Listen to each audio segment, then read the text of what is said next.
थोड़ा हटाइए कैमरा। అందరికీ నమస్కారం। ఇప్పుడిప్పుడే నా బూత్లో ఎస్ఎస్కే జూనియర్ కాలేజ్లో నేను ఓటు వేసి వస్తున్నాను। అదేవిధంగా ప్రతి ఒక్క ఓటర్కి రిక్వెస్ట్ చేసేది ఒకటే, ఇప్పటికే చాలా తక్కువ మంది బయటికి వెళ్తున్నారు ఓటు వేయడానికి। పెద్ద పెద్ద ఫిల్మ్ స్టార్ కూడా పొద్దుగాల బయటికి వచ్చి వాళ్ళు ఓటేస్తున్నారు। మీరు కూడా బయటికి వచ్చి ఏదైనా క్యాండిడేట్ మీ ఇష్టం, కానీ కంపల్సరీ మీరు బయటికి వచ్చి ఓటేయాలని నేను మీకు కోరుతున్నాను। అదేవిధంగా ఓటేసే ముందు కొద్దిగా మీరు ఆలోచన చేయాలి। ఇది లోకల్ ఎలక్షన్ కాదు, భారతదేశానికి ఎవరు ప్రధానమంత్రి కావాలి దానికి జరుగుతున్న ఎన్నికలు। మీరు హిస్టరీ చూస్తే కాంగ్రెస్ వాళ్ళు అంటున్నారు మా రాజ్యం వస్తుంది, కానీ కాంగ్రెస్ రాజ్యం వస్తే దేశ పరిస్థితి ఏ విధంగా ఉంటుంది ఒక్కసారి ఆలోచన చేయాలి।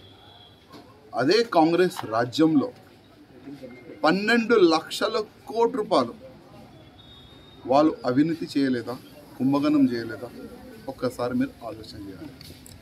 ఇదే కాంగ్రెస్ వాళ్ళు ఈ ఎన్నికల్లో మేము ఎస్సీ ఎస్టీ ఓబీసీ అందరిది రిజర్వేషన్ తీసి ముస్లిం వాళ్ళకి ఇస్తాం చెప్పిన ఇదే కాంగ్రెస్ వాళ్ళు కాదా?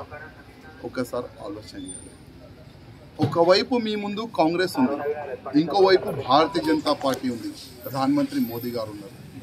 ప్రధానమంత్రి మోదీ గారికి గెలిపిస్తే మనకు ఎంత లాభం ఒక్కసారి మీరు ఆలోచన చేయాలి।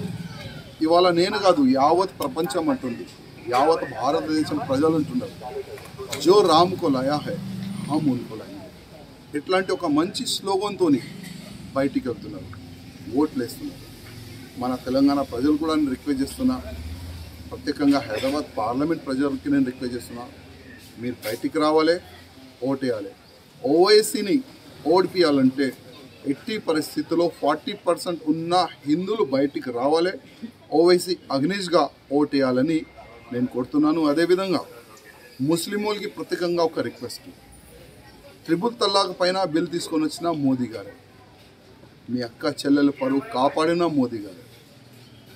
నీతి నిజాయితీ ఒకవేళ మీలో ఉంటే మీరు కూడా ఓవైసీకి అగ్నిష్గా ఓటేయాలని మా ముస్లిం సోదరులకి నేను రిక్వెస్ట్ చేస్తున్నాను।